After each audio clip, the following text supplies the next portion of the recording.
Friends, ನಾನು ಮಳವಳ್ಳಿ ಮಂಜ. ಈ ವಿಡಿಯೋದಲ್ಲಿ ಏನಪ್ಪ ಇನ್ಫಾರ್ಮೇಷನ್ ಅಂತಂದರೆ, ರಾಜೀವ್ ಗಾಂಧಿ ಆ, ವಸತಿ ನಿಗಮದಿಂದ ಕೊಡ್ತಾ ಇರುವಂಥ 1 BHK 2 BHK ಮನೆಗಳ ಬಗ್ಗೆ ವಿಡಿಯೋ ಮಾಡಿ ಹಾಕೋದ್ರಿಂದ ಈ ವಿಡಿಯೋದಲ್ಲಿ ಏನಪ್ಪ ಅಂದರೆ ಕೆಲವೊಬ್ಬರು ಕಾಮೆಂಟ್ ಮಾಡಿ ಕೇಳಿದರು. ಹಾಗಾಗಿ ಅದ್ರ ಬಗ್ಗೆ ಒಂದು ವಿಡಿಯೋ ಮಾಡೋಣ ಅಂತ ಮಾಡ್ತಾಯಿದ್ದೀನಿ. ಏನಪ್ಪ ಅದು ಅಂತಂದರೆ, ಸರ್, ಬರೀ APL ಕಾರ್ಡ್ ಇರೋರು, ಬರೀ BPL ಕಾರ್ಡ್ ಇರೋರು ಮಾತ್ರ ಹಾಕ್ಬೇಕಾ ಅಥವಾ APL ಕಾರ್ಡ್ ಇರೋರು ಹಾಕ್ಬಹುದಾ ಅಂತ ಕೇಳಿದರು. ಹಾಗಾಗಿ ಈ ವಿಡಿಯೋದಲ್ಲಿ ಏನಪ್ಪ ನಾನು ಕ್ಲಿಯರ್ ಮಾಡೋದು ಅಂದರೆ, ಯಾರೋ ಒಬ್ರು ಹಾಕಿದ್ದಾರೆ APL ಅವರು. ಬಟ್ ಅವ್ರು ಹಾಕಿರೋದು ಯಾವಾಗಪ್ಪ ಅಂತಂದರೆ, ಫಸ್ಟು ಯಾವಾಗ ಅಪ್ಲಿಕೇಶನ್ ಕರೆದ್ರು ಅವಾಗ ಆಗಿರೋದು. ಅವರು APL ಕಾರ್ಡೇ ಇರೋದು ಅವ್ರದ್ದು. ಬಟ್ ಅವರು BPL ಕಾರ್ಡು ಟ್ರೈ ಮಾಡೋಣ ಅಂತ ಅಂದ್ಬಿಟ್ಟು ಹಾಕಿದ್ದಾರೆ. ಅವರು APL ಕಾರ್ಡ್ ಇತ್ತಂತೆ ಫಸ್ಟು, ಅದು ಕನ್ವರ್ಟ್ ಆಗಿದೆ BPLಗೆ. BPL ಕಾರ್ಡ್ ಇದ್ದದ್ದು ಫಸ್ಟು, ಅದು APL ಕಾರ್ಡ್ಗೆ ಕನ್ವರ್ಟ್ ಆಗಿದೆ. ಹಾಗಾಗಿ ಅವ್ರೇನು ಮಾಡಿದ್ದಾರೆ, ಒಂದು ಸತಿ ಹಾಕಿ ಟ್ರೈ ಮಾಡೇ ಬಿಡೋಣ ಅಂದ್ಬಿಟ್ಟು ಅವರು ಅಪ್ಲಿಕೇಶನ್ನ ಹಾಕಿದ್ದಾರೆ. ಅಪ್ಲಿಕೇಶನ್ ಹಾಕಾದ್ಮೇಲೆ ಅವ್ರಿಗೆ ಬರುತ್ತೋ ಇಲ್ವೋ ಅಂತ ಅವ್ರಿಗೂ ಕೂಡ ಡೌಟ್ ಇತ್ತು. ಯಾಕೆಂದರೆ ಇವರು ಇದು ಮಾಡಿದಾರಲ್ವ, ಹಾಗಾಗಿ. ಬಟ್ ಇವಾಗ ಏನಾಗೈತೆ ಅಂದರೆ, ಸ್ವಲ್ಪ ರೇಟು ಜಾಸ್ತಿ ಆಗಿರೋದ್ರಿಂದ, ಅಂದರೆ ಮನೆಗಳಿಗೆ ಫಸ್ಟೆಲ್ಲ ಎಷ್ಟಪ್ಪ ಅಂದರೆ 6.5 ಲಕ್ಷ ಆಗುತ್ತೆ ಅಂತ ಹೇಳಿದ್ರು.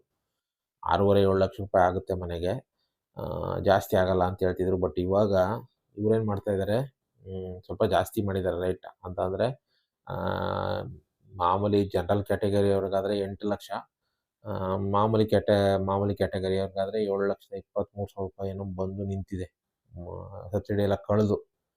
ಹಾಗಾಗಿ ಇವಾಗ ಸ್ವಲ್ಪ ಜನ ಬೇಡ ಅಂತ ಅಂದ್ಕೊಂಡಿದ್ದಾರೆ ಮನೆಗಳನ್ನ. ಹಾಗಾಗಿ ಇವ್ರೇನು ಮಾಡ್ತಾಯಿದ್ದಾರೆ, ರಾಜೀವ್ ಗಾಂಧಿ ವಸತಿ ನಿಗಮದಿಂದ BPL ಕಾರ್ಡ್ ಅಲ್ದೇ APL ಕಾರ್ಡ್ ಹಾಕಿದ್ರು ಕೂಡ ಒಬ್ರಿಗೆ ಅಕ್ಸೆಪ್ಟ್ ಆಗಿದೆ.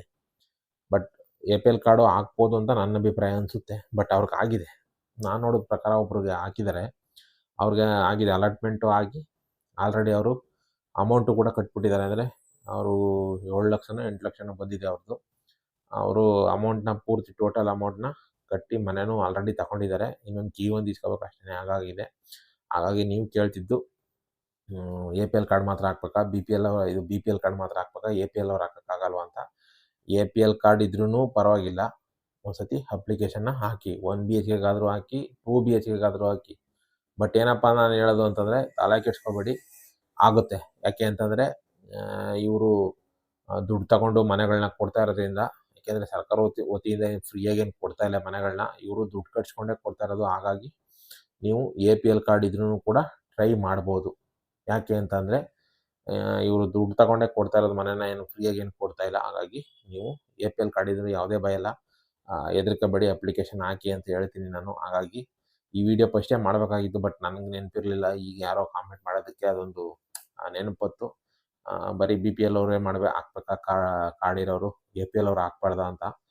ನೀವು APL ಕಾರ್ಡ್ ಇದ್ರೂ ತೊಂದರೆ ಇಲ್ಲ, ಹಾಕಿ. ನಿಮಗೂ ಕೂಡ ಅಲಾಟ್ಮೆಂಟ್ ಆಗೇ ಆಗುತ್ತೆ, ಯಾವುದೇ ಕಾರಣಕ್ಕೂ ತಪ್ಪಾಗಲ್ಲ. ಆಮೇಲೆ ಇನ್ನೊಂದೇನಪ್ಪ ಅಂದರೆ, ನಾನು ವಿಡಿಯೋದಲ್ಲಿ ಸುಮಾರು ಜನ ಕಾಮೆಂಟ್ ಮಾಡ್ತಿದ್ರು, ನೀವು ಹೇಳ್ತಿರೋದು ತಪ್ಪಿದೆ, ರಾಜೀವ್ ಗಾಂಧಿ ವಸತಿ ನಿಗಮದಿಂದ ಈ ಥರ ಅಪ್ಡೇಟ್ ಆಗಿದೆ, ಆ ಥರ. ಇಲ್ಲಿ ನಾನೇನು ಮಾಡ್ತೀನಿ ಅಂದರೆ, ಈಗ ಇವತ್ತಿಗೆ ರಾಜೀವ್ ಗಾಂಧಿ ವಸತಿ ನಿಗಮದಿಂದ ಏನೇನು ರೂಲ್ಸ್ ತಂದಿದ್ದಾರೆ, ಏನೇನು ಷರತ್ತುಗಳಿದ್ದಾವೆ, ಅದ್ರ ಬಗ್ಗೆ ನಾನು ಮಾಮೂಲಿ ಅವ್ರು ಏನು ಅಪ್ಡೇಟ್ ಕೊಡ್ತಾರೆ ಅದ್ರ ಬಗ್ಗೆ ವಿಡಿಯೋ ಮಾಡಾಕ್ತೀನಿ. ಬಟ್ ಇವತ್ತಿದ್ದು ಅಪ್ಡೇಟು ಇನ್ನೊಂದು ವಾರ 15 ದಿನ ಬಿಟ್ಟರೆ ಅದು ಇರಲ್ಲ, ಬೇರೆ ಚೇಂಜ್ ಆಗಿರುತ್ತೆ. ಹೆಂಗೆ ಅಂತಂದರೆ, ನನ್ನ ವೀಡಿಯೋದೆಲ್ಲ ತಗೊಳ್ಳಿ. ಈಗ ನಾನು ವೀಡಿಯೋ ಮಾಡೋಕ್ಕೆ ಶುರು ಮಾಡಿ ಇಲ್ಲ ಅಂದರೂ ಸುಮಾರು 2 ವರ್ಷ ಆಯಿತು. ಅಂದರೆ ನಾನು ಮನೆಗೆ ಯಾವಾಗ ರಾಜೀವ್ ಗಾಂಧಿ ವಸತಿ ನಿಗಮಕ್ಕೆ ಮನೆಗೆ ಇನ್ನೂ ಹಾಕಿರಲಿಲ್ಲ, 2 ವರ್ಷದ ಹಿಂದೆ. ಈ ಮನೆಗೆ ನಾನು ಅಪ್ಲಿಕೇಶನ್ ಹಾಕಾದ್ಮೇಲೆ ನಾನು ಯೂಟ್ಯೂಬ್ ಚಾನಲ್ ಶುರು ಮಾಡಿದ್ದು. ಯಾಕೆಂದರೆ ಅಲ್ಲಿ ಹೋದಾಗ, ಮನೆಗಳ ಹತ್ರ ಹೋದಾಗ ಅಲ್ಲಿ ಜನಕ್ಕೆ ಯಾವುದೇ ರೀತಿಯ ಮಾಹಿತಿ ಇರಲಿಲ್ಲ. ಅಂದರೆ ಅವರು ಅಲ್ಲಿ ಕೈಪಿಡಿ ಇತ್ತು, ಅಂದರೆ ಬುಕ್ಲೆಟ್ ಇತ್ತು, ಅದರಲ್ಲಿ ಡೌನ್ಲೋಡ್ ಮಾಡ್ಕೊಂಡು ನಾವು ಅಪ್ಲಿಕೇಶನ್ ಏನು ಹಾಕ್ತೀವಿ ಆನ್ಲೈನಲ್ಲಿ, ಅಲ್ಲೇ ಕೈಪಿಡಿ ಇತ್ತು, ಅದನ್ನು ಡೌನ್ಲೋಡ್ ಮಾಡ್ಕೊಂಡು ನಾವು ಓದಬೇಕಾಗಿತ್ತು. ಬಟ್ ಓದೋ ಅಂಥ ಇದು ಮನಸ್ಥಿತಿ ಇಲ್ಲ, ಕೆಲವ್ರಿಗೆ ಓದೋಕ್ಕೂ ಬರಲ್ಲ. ಹಾಗಾಗಿ ನನಗೆ ಗೊತ್ತಿರೋಷ್ಟು ನನಗೇ ಏನೂ ಗೊತ್ತಿಲ್ಲ ಅಂದ್ಕೊಂಡಿದ್ದೆ. ಬಟ್ ನನಗಿಂತಲೂ ಗೊತ್ತಿಲ್ಲದವ್ರು ಇದ್ದಾರೆ ಅಂತ ನನಗೆ ಗೊತ್ತಾಯಿತು. ಹಾಗಾಗಿ ನಾನು ಈ ಯೂಟ್ಯೂಬ್ ಚಾನಲ್ನ ಶುರು ಮಾಡಿದೆ.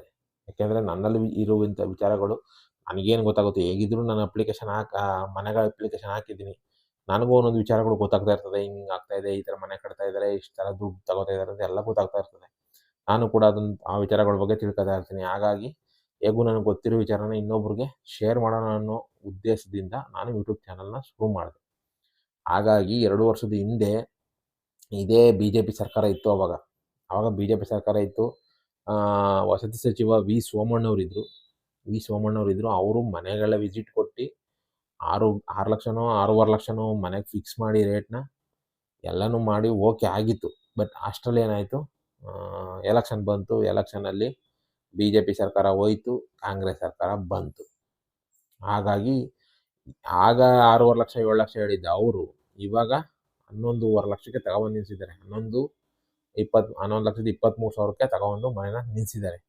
ಹಾಗಾಗಿ ಅವತ್ತು ಕೊಟ್ಟಂಥ ನಾನೇ ವೀಡಿಯೋ ನಾನೇ ವೀಡಿಯೋ ಮಾಡಿ ನನ್ನ ಯೂಟ್ಯೂಬ್ ಚಾನಲಲ್ಲಿ ಅಪ್ಲೋಡ್ ಮಾಡಿರೋಂಥ ಮತ್ತೆ ಇವಾಗ ನಾನು ಅದು ಅಪ್ಡೇಟ್ ಆಗಿರೋದ್ರಿಂದ ನಾನೇ 11,23,000 ಅಂತ ವೀಡಿಯೋ ಮಾಡಬೇಕಾಗಿ ಬಂತು. ಹಾಗಾಗಿ ಅಲ್ಲಿ ಏನೇನು ಅಪ್ಡೇಟ್ ಆಗ್ತಾ ಇರುತ್ತೋ, ನನಗೇನು ಗೊತ್ತಾಗ್ತಾ ಇರುತ್ತೋ ಅದನ್ನು ವೀಡಿಯೋ ಮಾಡಿ ಆಗ್ತಾಯಿದ್ದೀನಿ. ಕೆಲವ್ರು ಏನು ಮಾಡ್ತಾರೆ ಗೊತ್ತಾ, ಮಧ್ಯದಲ್ಲಿ ನೋಡ್ಬಿಡ್ತಾರೆ. ಈಗ ನಂದು ಫಸ್ಟಿಂದ ಏನಿತ್ತು ವೀಡಿಯೋನ ಅದು ನೋಡ್ಕೊಬಲ್ಲ, ಇದರಲ್ಲಿ ಡೇಟ್ ನೋಡಲ್ಲ ಅವರು, ಇದು ಯಾವ ಡೇಟಲ್ಲಿ ವೀಡಿಯೋ ಮಾಡಿದ್ದಾನೆ ಇವನು ಅಂತ. ಇವರೇನಪ್ಪ ಅಂದರೆ ಓಪನ್ ಮಾಡ್ತಾರೆ, ಹೊಸದಾಗಿ ಅಪ್ಲಿಕೇಶನ್ ಹಾಕಿರ್ತಾರೆ. ಈಗ ರೀಸೆಂಟಾಗಿ ಹಾಕ್ತಾರೆ 2025ರಲ್ಲಿ. ಅವ್ರು ನೋಡಿರ್ತಾರೆ 2023 ವೀಡಿಯೋ ನೋಡ್ಬಿಟ್ಟು ಇವ್ರೇನು ಮಾಡ್ತಾರೆ 2025ರಲ್ಲಿ ಕಾಮೆಂಟ್ ಮಾಡ್ತಾರೆ ನನಗೆ, ನೀವು ಹೇಳಿರೋ ಸುಳ್ಳು, ಎಲ್ಲ 11,23,000 ನಡೀತಾ ಇದೆ ಮನೆಗೆ, ನೀವು ನೋಡಿದ್ರೆ 6 ಲಕ್ಷ ರೂಪಾಯಿ 7 ಲಕ್ಷ ರೂಪಾಯಿ ಅಂತ ಹಾಕಕ್ಕೆ ಕೂತಿದ್ದೀರಾ ಅಂತ. ನಾನು ಇವ್ರೇನು ದಡ್ಡ ಜನಗಳ ಏನು ಅಂತ ಒಂದು ಗೊತ್ತಾಯ್ತಿಲ್ಲ. ಯಾಕಂದರೆ ನಾನು ವೀಡಿಯೋ ಮಾಡಾಕೋದು ಯಾವಾಗ 2023 2022ರಲ್ಲಿ ನಾನು ವೀಡಿಯೋ ಮಾಡಾಕಿರೋದು. ಆಗಿದ್ದ ರೇಟ್ಗೂ ಇವ್ರು ಮನೆ ಕೊಡುವಾಗ ಬಂದಂಥ ರೇಟ್ಗೂ ಭಾಳ ಜಗಜಾಂತರ ವ್ಯತ್ಯಾಸ ನನಗೆ ಗೊತ್ತು. ಅದನ್ನು ಇವ್ರು ನನಗೆ ಮತ್ತೆ ಕಾಮೆಂಟ್ ಮಾಡಿ ರಿಟರ್ನ್ ಮಾಡ್ತಾರೆ. ನಾನು ಅವ್ರಿಗೆ ಕಾಮೆಂಟ್ ಮಾಡಿರ್ತೀನಿ, ಸರ್ ಅದು ಅಪ್ಡೇಟ್ ಆಗಿದೆ, ನಮ್ಮದು ಹಳೆ ವೀಡಿಯೋ ಅದು ಅಂತ ನಾನು ಕಾಮೆಂಟ್ ಮಾಡ್ತೀನಿ ವಾಪಸ್. ಹಾಗಾಗಿ ನೀವು ನಾನು ಕೊಡುವಂಥ ಇದನ್ನೇ ನಂಬ್ಕೊಂಡು ಕುತ್ಕೋಬೇಡಿ. ನಿಮ್ಗೆ ಏನೇ ಡೌಟ್ ಇದ್ದರೂ ನಾನೇ ಹೇಳೋದು. ನಾನು ಸುಮಾರು ವೀಡಿಯೋದಲ್ಲಿ ಹೇಳಿದ್ದೀನಿ. ನಿಮ್ಗೇನಾದರೂ ಡೌಟ್ ಇತ್ತು ಅಂದರೆ, ನಿಮ್ಗೇನಾದ್ರು ಸಮಸ್ಯೆ ಇತ್ತು ಅಂದರೆ ದಯವಿಟ್ಟು ನನಗೆ ಹೇಳ್ಕೊತೀನಪ್ಪ, ಬೇರೆಯವ್ರಿಗೆ ಹೇಳಲ್ಲ. ನನ್ನ ಯೂಟ್ಯೂಬ್ ಚಾನಲ್ ನೋಡ್ಕೊಂಡು ನೀವು ಹಿಂಗೆ ಅಂತ ಅಂದ್ಬಿಟ್ಟು ನೀವು ಸುಮ್ಮನೆ ಇದ್ಬಿಡಬಾರ್ದು. ನೀವೇನು ಮಾಡಬೇಕು, ನಿಮ್ಗೆ ಏನೋ ಸಮಸ್ಯೆ ಬಂತು ಅಂದರೆ ರಾಜೀವ್ ಗಾಂಧಿ ವಸತಿ ನಿಗಮದ ಆಫೀಸು ಇಲ್ಲೇ ಕಾವೇರಿ ಭವನದಲ್ಲಿ ಇದೆ. ಕಾವೇರಿ ಭವನದಲ್ಲಿ ಒಂದು ಆಫೀಸೇ ಮಾಡ್ಕೊಂಡಿದ್ದಾರೆ ಅವರು, ರಾಜೀವ್ ಗಾಂಧಿ ವಸತಿ ನಿಗಮದವರು. ಆ ಆಫೀಸ್ಗೆ ಹೋಗಿ ನಿಮ್ಗೆ ಏನೇ ಸಮಸ್ಯೆ ಇದ್ರೂ ನೀವು ಅಲ್ಲೇ ಹೋಗಿ ವಿಚಾರಿಸಿ, ಕೇಳಿ. ಹಿಂಗೆ ಈ ಥರ ನನಗೆ ಸಮಸ್ಯೆ ಇದೆ, ಈ ಥರ ಆಯ್ತಿದೆ, ಇದು ಹೆಂಗೆ ಅಂತ ನೀವು ವಿಚಾರಿಸಿದ್ರೆ ಅವ್ರು ನಿಮಗೆ ಪೂರ್ತಿ ಡೀಟೇಲ್ನ ಕೊಡ್ತಾರೆ. ಆ ಡೀಟೇಲ್ನ ತಗೊಂಡು ನೀವು ಏನು ನಿಮ್ಮ ಸಮಸ್ಯೆ ಇದೆ ಅದನ್ನು ಬಗೆಹರಿಸ್ಕೊಂಡು ಇದು ಮಾಡ್ಕೊಳ್ಳಿ. ನನ್ನೇ ನಂಬ್ಕೊಂಡು ಕೂತ್ಕೊಳ್ಳಿ ಅಂತ ನಾನು ಹೇಳಲ್ಲ. ಯಾಕೆಂದರೆ ನನಗೇನು ಅಪ್ಡೇಟ್ ಆಗುತ್ತೋ, ನನಗೇನು ಗೊತ್ತಾಗ್ತಾ ಇರುತ್ತೋ ಅದನ್ನು ವೀಡಿಯೋ ಮಾಡಿ ನಾನು ಹಾಕ್ತಾ ಇರ್ತೀನಿ ಅಷ್ಟೇ. ಅದು ಬಿಟ್ಟರೆ ಏನು ಬೇರೆ ವಿಚಾರ ಇಲ್ಲ. ಈಗ ಇದೊಂದು ಕೇಳಿದರು, ಹಾಗಾಗಿ ಏನಪ್ಪ ಅಂದರೆ APL ಅವರು ಹಾಕ್ಬೋದಾ, APL ಕಾರ್ಡ್ ಇರೋರು ಹಾಕ್ಬೋದಾ ಅಂತ. ಹಾಗಾಗಿ ತೊಂದರೆ ಇಲ್ಲ, ನೀವು APL ಕಾರ್ಡ್ ಇರೋರು ಅಪ್ಲಿಕೇಶನ್ ಹಾಕ್ಬೋದು. ಯಾಕೆ ಅಂದರೆ ರಾಜೀವ್ ಗಾಂಧಿ ವಸತಿ ನಿಗಮದವರು ಆಲ್ರೆಡಿ ದುಡ್ಡು ಇಸ್ಕೊಂಡು ಮನೆ ಕೊಡ್ತಾಯಿದ್ದಾರೆ, ಫ್ರೀಯಾಗೇನು ಕೊಡ್ತಾ ಇಲ್ಲ. ಹಾಗಾಗಿ ನೀವು APL ಕಾರ್ಡ್ ಅವರು ಅರ್ಜಿನ ಹಾಕಿ ಮನೆನ ತಗೊಳ್ಳಿ ಅಂತ ಹೇಳೋಕ್ಕೆ ಇಷ್ಟಪಡ್ತೀನಿ. ಹಾಗೆಯೇ ನೀವು ಯಾವುದೋ ಟೈಮಲ್ಲಿರೋಂಥ ವೀಡಿಯೋಗಳನ್ನ ಕೆಲವರು ನೋಡಿಬಿಟ್ಟು ಇವಾಗ ಕಾಮೆಂಟ್ ಮಾಡಿ ನಮಗೆ ಅದು ಸರಿಯಿಲ್ಲ ಇದು ಸರಿಯಿಲ್ಲ ಅಂತ ಹೇಳ್ಬೇಡಿ ದಯವಿಟ್ಟು. ನೋಡಿ, ಫಸ್ಟು ಡೇಟ್ ನೋಡಿ, ಡೇಟು ಟೈಮಿಂಗು ನೋಡಿ, ನಾನು ಯಾವಾಗ ಅಪ್ಲೋಡ್ ಮಾಡಿರ್ತೀನಿ ವೀಡಿಯೋನ ಅಂತ ನಿಮಗೆ ಗೊತ್ತಾಗುತ್ತೆ. ಯಾಕೆಂದರೆ ಅದು ಹಳೆ ರೇಟು, 6 ಲಕ್ಷ 7 ಲಕ್ಷ ಹಳೆ ರೇಟ್ ಇದ್ದಿದ್ದು, 2 ವರ್ಷ 3 ವರ್ಷದ ಹಿಂದೆ ಇದ್ದಿದ್ದು, ಈಗ ಜಾಸ್ತಿ ಆಗಿದೆ ಅದು. ಹಾಗಾಗಿ ಈ ಥರ ಕಾಮೆಂಟ್, ಏನೇ ಸಮಸ್ಯೆ ಇದ್ದರೂ ಕಾಮೆಂಟ್ ಮಾಡಿ ಕೇಳಿ, ಬೇಕಾದ್ರೆ ನಾನು ಹೇಳ್ತೀನಿ.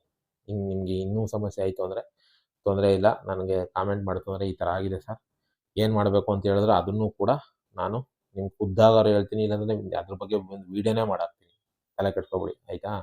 ಹಾಗಾಗಿ ಇದೊಂದು APL ಕಾರ್ಡ್ ಅವರು ಕೂಡ ಅಪ್ಲಿಕೇಶನ್ ಹಾಕಿ ಮನೆನ ತಗೊಳ್ಳಿ ಅಂತ ಹೇಳ್ತಾ, ನನ್ನ ಮಳವಳ್ಳಿ ಮಂಜ ಯೂಟ್ಯೂಬ್ ಚಾನಲ್ ಸಬ್ಸ್ಕ್ರೈಬ್ ಮಾಡಿಕೊಂಡು ವೀಡಿಯೋಗಳನ್ನ ನೋಡ್ತಾರೆ ಅಂತ ಹೇಳ್ತಾ, ವೀಡಿಯೋ ನೋಡಿದ್ದಕ್ಕೆ ತುಂಬ ಥ್ಯಾಂಕ್ಸ್.